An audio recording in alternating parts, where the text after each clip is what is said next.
d'être au rendez-vous de Sport Week-end, de votre agenda sportif de fin de semaine.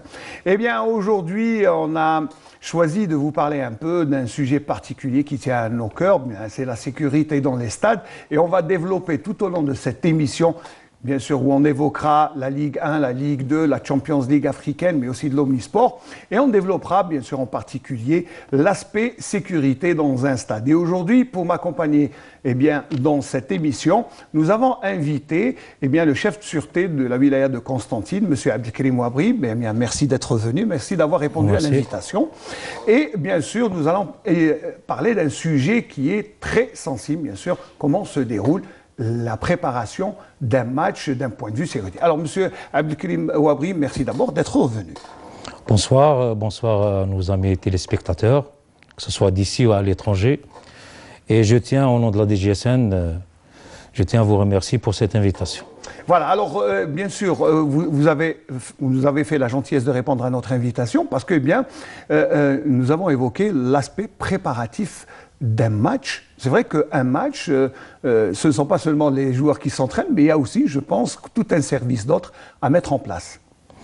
Tout à fait, tout à fait.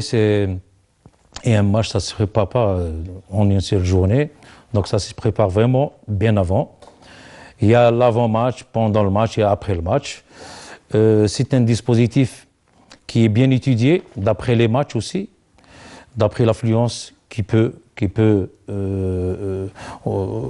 être au stade. Donc on gère surtout, si on est là d'abord pour la sécurité des supporters, la sécurité des biens. Donc chaque étape a son module et on doit le suivre vraiment à la lettre. Alors bien sûr, nous avons choisi un match, fortuitement bien sûr, et notre ami Nazim Agoun et Bournef, nos deux amis, ont suivi toute la préparation d'un match. C'était il y a quand même une quinzaine de jours. Et voici le reportage qu'ils nous ont ramené. On le suit ensemble. Ok.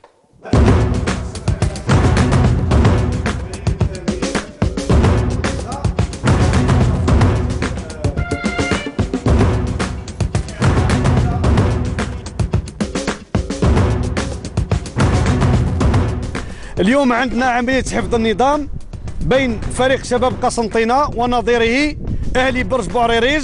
كما جرت العادة راح نقسم المهام والأدوار على مختلف التشكيلات حسب المناطق والقطاعات المدرجة ضمن الأمر العملياتي.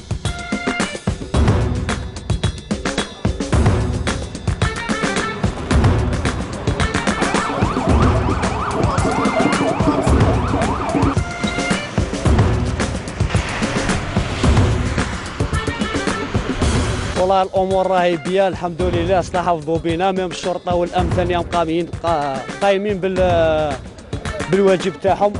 ان شاء الله تعقب بيا وروح رياضيه بين الفريقين.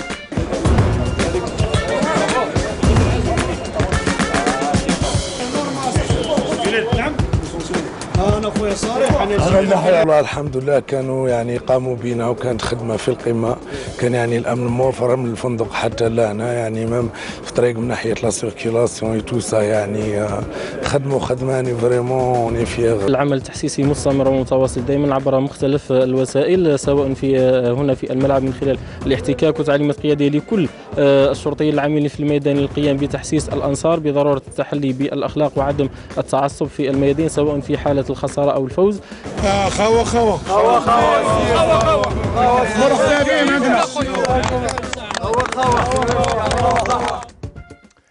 Voilà, donc c'est la première étape du reportage, et bien sûr la deuxième partie, ça c'est avant le match. Donc voilà, vous accompagnez bien sûr l'équipe adverse, elle est sécurisée, vous prenez vos dispositions. Il y a aussi la sensibilisation des supporters. Donc voilà les deux volets, et puis bien sûr la préparation, la mise en place. Bien avant, on l'a vu au VTR, donc il y a eu une réunion là avec tous les chefs de dispositifs. Chacun a sa propre zone. Il y a des chefs de zone, des chefs de secteur, et le dispatching commence au niveau du stade bien avant l'arrivée des supporters, bien sûr. Ouais. En ajoutant à cela, il y a un dispositif de la télésurveillance qui est sur place aussi. On le verra dans le deuxième reportage. Donc, il n'y a pas de souci, on va le faire. Le dispositif, il est là pour assurer la sécurité des supporters, que ce soit des supporters locaux ou bien de l'équipe visiteuse. Vous avez remarqué qu'au stade de Hamlaoui, il y a l'entrée des supporters de l'équipe visiteuse, elle est... ils ont une entrée spéciale, même leur parking. Leur parking, c'est ce que même leur parking dire. qui est gardé aussi. Donc, le supporter, il arrive dans les gradins. Vous les attendez, bien sûr, et vous les acheminez vers leur... Exact. Ils vont suivre le match dans des bonnes conditions. Il y a la sensibilisation des supporters. Donc vous travaillez avec les comités de supporters. Bien sûr. Il y a ce contact. Il y a tout. Si aujourd'hui, on a une galerie qui répond vraiment aux attentes de la sécurité, pour la simple raison qu'il y a vraiment une communication. Voilà, un travail de sensibilisation. La sensibilisation, elle est basée sur cette communication. Quand on discute plutôt avec les supporters et il leur inculquer cet esprit sportif qui doit régner. Une équipe, elle gagne, elle perd, mais on doit la suivre. C'est ça le football, c'est un spectacle. Donc vous sensibilisez les supporters. Je sais aussi que vous les accompagnez, même le matin quand ils sont en train de mettre leur tifo, les ultras. Donc c'est quand même important, c'est un gros travail qui se fait en amont et en aval de la rencontre. Justement, en amont, là ça m'arrive, le chef de la sécurité publique, vous l'avez vu au VTR, et ça arrive même, je me déplace moi-même quand il y a les ultras qui commencent à placer leur tifo. Il y a des messages qui sensibilisent ce supporter et pour vraiment être là pour le spectacle. On est là pour se défouler, pas pour refouler autre chose. Donc très bien. Et nous, on fait partie de ce spectacle. Voilà, vous êtes partie prenante. Alors, dès que le coup d'envoi, le match commence, la mission ne s'arrête pas, bien au contraire, elle se déroule. Et bien sûr, toujours ce deuxième reportage réalisé, je vous le rappelle, par Nazim Agoun et Yassine Bournef.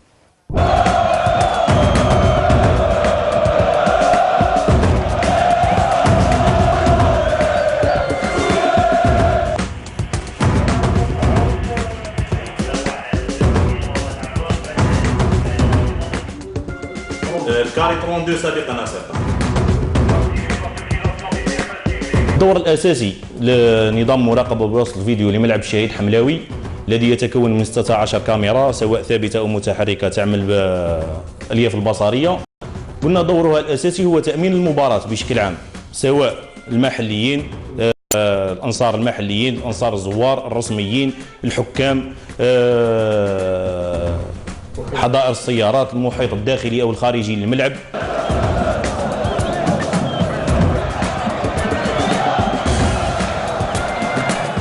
الإجراءات المتخذة بعد نهاية المباراة فتتمثل بالدرجة الأولى في العمل على تصريف وتفريق الأنصار والمواكبة تاعهم حتى المسالك الرئيسية والثانوية المؤدية إلى الأحياء تاعهم، ناهيك عن مرافقة ومواكبة فريق الزائر أيضا إلى خارج قطاع الاختصاص كذا حكام اللقاء.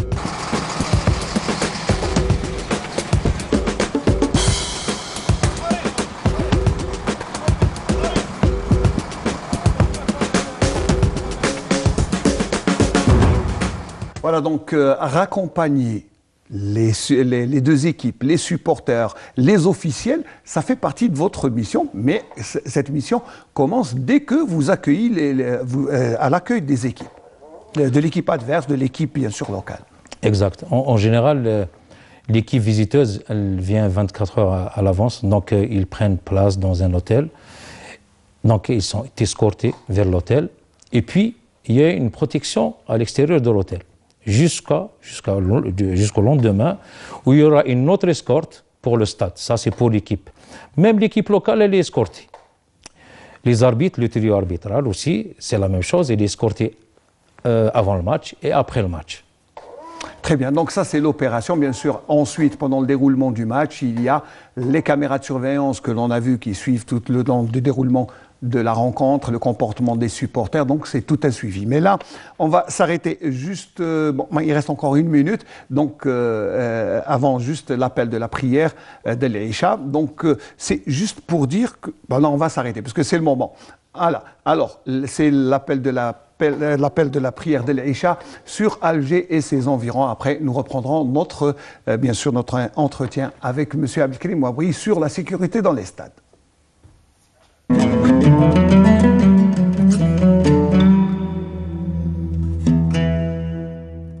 بسم الله الرحمن الرحيم إن الصلاة كانت على المؤمنين كتابا موقوتا صدق الله العظيم.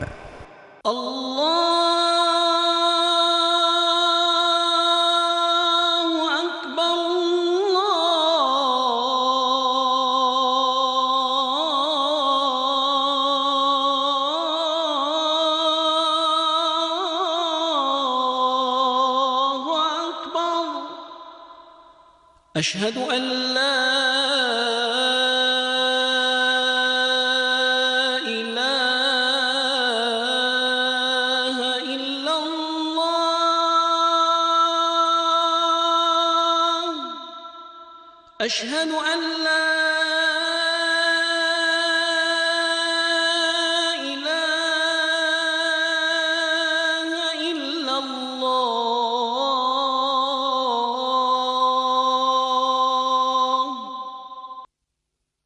أشهد أن محمدًا رسول الله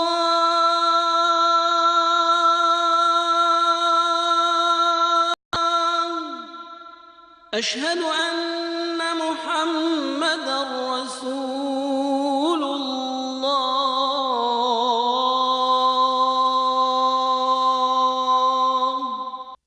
حي على الصلاة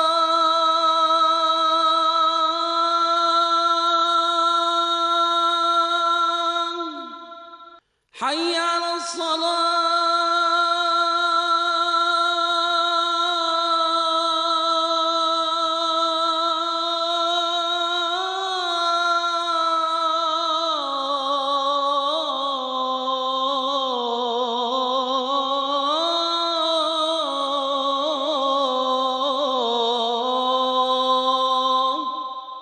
حي على الفلاح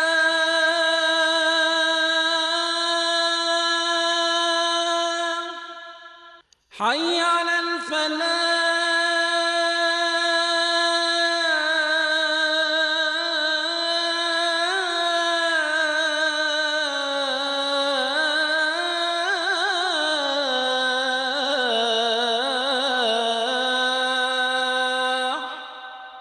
الله أكبر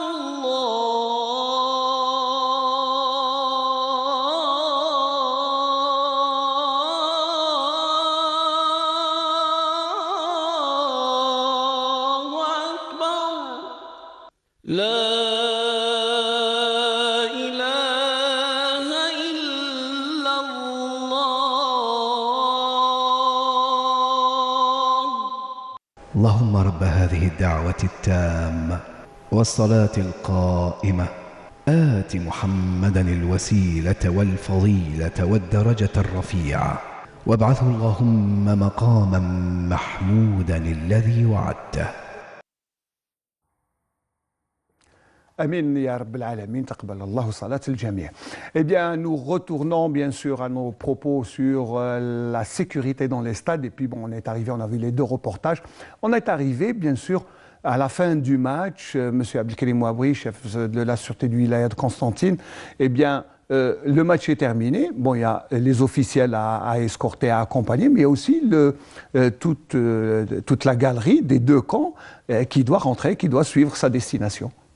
Oui, il y a des préparatifs aussi à la fin du match. Donc, on n'a pas encore décortiqué tout ce qui se passe. Il faudrait 2 émissions, mais bon, là, on est juste... Il n'y a pas de souci. Donc, on peut en parler juste à l'approche de la fin du match. Donc, on prépare. Il y a une déviation d'abord de la route nationale qui est reliée entre Sommam et le côté du kilomètre 4.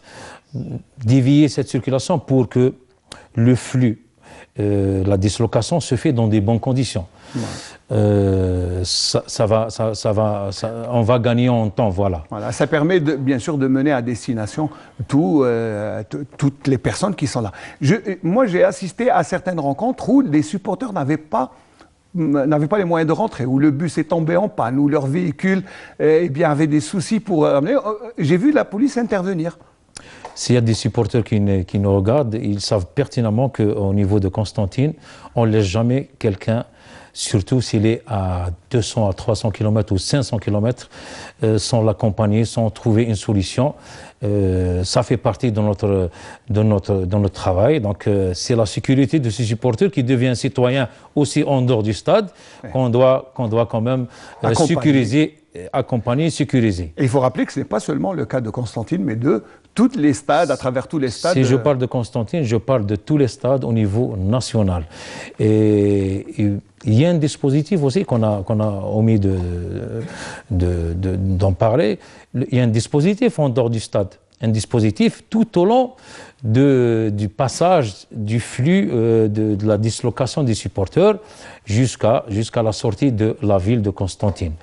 Et il y a aussi une sécurisation qui entoure toute la ville de Constantine pour que tous les supporters rentrent dans de bonnes conditions à leur domicile. Voilà. Alors, pour préparer le bon supporter de l'avenir, puisque je sais que vous regardez aussi vers l'avenir, vous avez des actions de sensibilisation auprès des enfants pour justement les sensibiliser au fair play, au sport, mais aussi au bon comportement. Je sais que la DGSN est en train de sensibiliser vers les écoles, c'est ça? Exactement. La DGSN, elle touche les 3 cycles, que ce soit le primaire, le moyen ou le lycée. Donc, il y a plusieurs thèmes aussi. Il y a plusieurs thèmes. Et parmi les thèmes, on prépare le futur supporter-là qui doit s'armer d'un fair play, d'un esprit sportif, qu'il doit commencer d'ores et déjà à supporter son équipe dans l'esprit sportif. Bien sûr, et puis accepter le résultat du match, quel qu'il soit. Voilà. Et bien sûr. Allez, on va essayer d'aller quand même, puisque nous avons une page sportive à mettre, pas seulement de la sécurité des stades. Donc allez, on va parler de coupe de la Champions League et de la coupe de la Confédération. Alors, pour la Coupe de la Confédération, bon, le CSC est exempt de la prochaine journée. On joue la 4e journée de la Champions League. Et il reste bien sûr la phase des poules dans laquelle le Nasr de Houssaina est entré de plein pied. Donc voici le programme de nos représentants, bien sûr, le tableau s'il vous plaît. Nous avons en Coupe de la CAF la première journée. Le Nasr de Houssaina recevra dimanche 3 février Petro Atlético de l'Angola, ça sera à 20h. Et puis en Champions League africaine, s'il y a bien sûr le tableau, on va juste vous le mettre, voilà. Il y a le groupe D, eh bien samedi il y aura 2 matchs. Vita Club recevra la jeunesse sportive de Savoie, ça sera à 17h.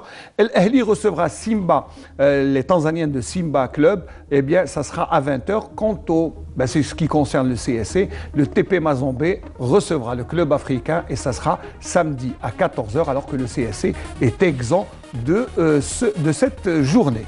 C'est tant mieux pour le CSC qui fait la bonne affaire. Oui, exact. Bon. Et puis c'est une première. On voit le CSC dans les poules, dans la phase des poules, c'est déjà pas mal. En Coupe d'Algérie aussi, ça marche plutôt bien. Ils sont à leur 11e victoire successive. Tant mieux. Et tant mieux aussi pour le Net, qui fait un bon parcours. Je souhaite aussi un bon parcours pour GS Saoura. Et on ne peut pas oublier aussi pour le Mouloudia, qui sont en train de jouer aussi. On leur souhaite vraiment une bonne continuation. Allez, on passe à la Ligue 1. Le jingle, s'il vous plaît. Oui, alors, on passe à le Nasr de Houssaina. D'abord le jingle, puis comme ça, on verra ce que net. Là, la Ligue. Alors le match, les deux, Nasr de Houssaina qui recevra Petro Atlético et la jeunesse sportive de Saoura qui s'en ira croiser le fer au Vita Club. Bon, c'était juste pour mettre dans l'ambiance avec les photos. La Ligue 1 et le jingle, s'il vous plaît. Voilà, il y a eu un match cet après-midi bien entre le Nasser de Hussein Dey et le DRB Tajnant. Score, vous le savez, bien sûr. Oui, je pense 0 partout. Oui, 0-0. Donc voilà quelques images de ce match que vous avez pu suivre, sur Canal Algérie avec les commentaires de Hakim Kcheloudi et Ahmed Laribi l'après-midi. C'est vrai que la bonne affaire est pour Tajnant, c'est un point de prix. Mais le Nasser de Hussein Dey, eh bien, je crois qu'il avait la tête plutôt à la Coupe de la Confédération. Possible, oui. Probablement. Alors, en tout cas, 0-0 et ça a été quand même un match âprement disputé entre les deux formations. Après, eh bien, ce nul 0-0, eh bien, le classement de la Ligue 1 après, enfin, à la veille de la journée qui se jouera lundi et mardi. Voilà, d'abord le classement. Eh bien, l'USMA d'Alger reste eh bien, à la tête du classement avec 40 points. La GS Kabylie avec 36 points n'est pas loin. Sur le podium, le CS Constantine et le Mouloudia d'Alger. Le Nasser de Hussein Dey qui prend un petit point et va à hauteur de Sétif et du Parado, alors qu'en bas du classement, le DRB Tajnant, malgré ce point pris, eh bien, aujourd'hui, eh bien, ne change pas de position, il reste avant-dernier, mais améliore son capital point avec un nouveau point et un match qui lui reste à disputer à Tajnant contre le CRB. Ça sera une belle rencontre. Allez, on passe à la Ligue 2, s'il vous plaît. Pardon, je n'ai pas donné le programme de la Ligue 1 qui jouera lundi et mardi, si on peut juste, pardon pour l'enchaînement, mais j'ai juste omis de vous donner le programme. Voilà, on jouera lundi, mardi et jeudi prochain la Ligue 1. Donc voilà le tableau que vous avez avec de belles rencontres, notamment eh bien, un Ain Lila Mouloudia d'Oran qui vaudra le déplacement, mais aussi un PAC Parado ou JS Kabylie qui se déroulera à Bolorine et que vous pourrez suivre sur le petit écran. Le reste du programme pour le mardi, il y aura aussi le déplacement du leader à Béjaïa et aussi le Kebab Oujbarij qui reçoit le DRB Tajnant. On bouclera cette journée jeudi avec un somptueux match entre deux